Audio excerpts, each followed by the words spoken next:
Okay, we're going to continue on in our Father's Word. This is 2 Samuel 3, verse 31. Then David said to Joab and to all the people who were with him, "Tear your clothes, gird yourselves with sackcloth, and mourn for Abner." And King David followed the coffin. So they buried Abner in Hebron. And the king lifted up his voice and wept at the grave of Abner. And all the people wept. And the king sang a lament over Abner and said, "Should Abner die as a fool dies? Your hands were not bound, nor your feet put into fetters. As a man falls before a wicked man, so you fell." Then all the people wept over him again. And when all the people came to persuade David to eat food, while he was still day, David took an oath, saying, "God do so to me, and more also, if I taste bread or anything else, till the sun goes down." Now all the people took note of it, and it pleased them, since whatever the king did pleased all the people. For all the people and all Israel understood that day that it had not been the king's intent to kill Abner the son of Ner. Then the king said to his servants, "Do you not know that a prince and a great man has fallen this day in Israel? And am I weak today, though anointed king, and these men, the sons of Zeruiah, are too harsh for me? The Lord shall repay the evildoer according to his wickedness." When Saul's son heard that Abner had died in Hebron, he lost heart, and all Israel was troubled. Now Saul's son had 2 men who were captains of troops. The name of one was Benaiah, and the name of the other was Rechab, the sons of Rimmon, the Beerothite, of the children of Benjamin. For Beeroth was part of Benjamin, because the Beerothites fled to Gideon and had been sojourners there until this day. Jonathan, Saul's son, had a son who was lame in his feet. He was 5 years old when the news about Saul and Jonathan came from Jezreel. And his nurse took him up and fled.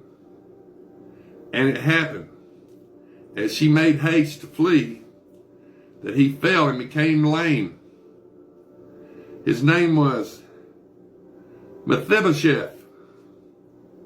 Then the sons of Rimmon, the Beerothite, Rechab, and Benaiah, set out and came at about the heat of the day to the house of Ishbosheth, who was lying on his bed at noon.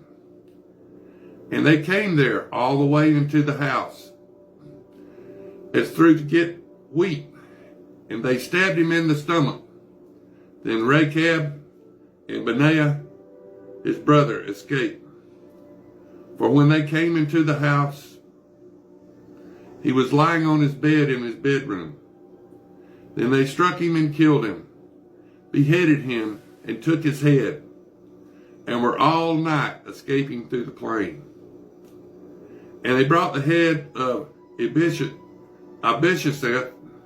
to David at Hebron, and said to the king, "Here is the head of Ishbosheth, the son of Saul, your enemy, who sought your life. And the Lord has avenged my lord the king this day of Saul and his descendants." But David answered Rechab, and Benaiah, his brother, the sons of Rimmon, the Beerothite, and said to them, as the Lord lives, who has redeemed my life from all adversary, when someone told me, saying, look, Saul is dead, thinking to have brought good news, I arrested him and had him executed in Ziklag, the one who thought I would give him a reward for his news. How much more, when wicked men have killed a righteous person in his own house, on his own bed? Therefore, shall I not now require the blood at your hand and remove you from the earth? So David commanded his young men, and they executed them, cut off their hands and feet, and hanged them by the pool in Hebron. But they took the head of Abishaseth and buried it in the tomb of Abner in Hebron. Now this is 2 Samuel 5. Then all the tribes of Israel came to David at Hebron and spoke, saying, indeed, we are your bone and your flesh. Also in time past, when Saul was king over us, you were the one who led Israel out and brought them in. And the Lord said to you, you shall shepherd my people Israel, and be ruler over Israel. Therefore all the elders of Israel came to the king at Hebron, and King David made a covenant with them at Hebron before the Lord. And they anointed David king over Israel. David was 30 years old when he began to reign, and he reigned 40 years. In Hebron, he reigned over Judah 7 years and 6 months. And in Jerusalem, he reigned 33 years over all Israel and Judah. And the king and his men went to Jerusalem against the Jebusites, the inhabitants of the land, who spoke to David, saying, you shall not come in here, but the blind and the lame shall repel you, thinking, David cannot come in here. Nevertheless, David took the stronghold of Zion, that is, the city of David. Now David said on that day, whoever climbs up by the way of the water shaft and defeats the Jebusites, the lame and the blind, who are hated by David's soul, he shall be chief and captain. Therefore they say, the blind and the lame shall not come into the house. Then David dwelt in the stronghold and called it the city of David. And David built all around from the Millo and inward. So David went on and became great, and the Lord God of hosts was with him. Then Hiram, king of Tyre, sent messengers to David, and cedar trees, and carpenters, and masons. And they built David a house. So David knew that the Lord had established him as king over Israel, and that he exalted his kingdom for the sake of his people Israel. And David took more concubines and wives from Jerusalem, and he had come from Hebron.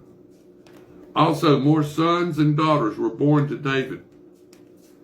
Now these are the names of those who were born to him in Jerusalem: Shemuah, Shobab, Nathan, Solomon, Ibhar, Elishu, Neheg, Japhia, Elishama, Elida, Elephet.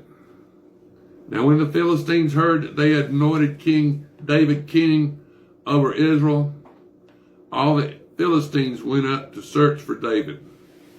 And David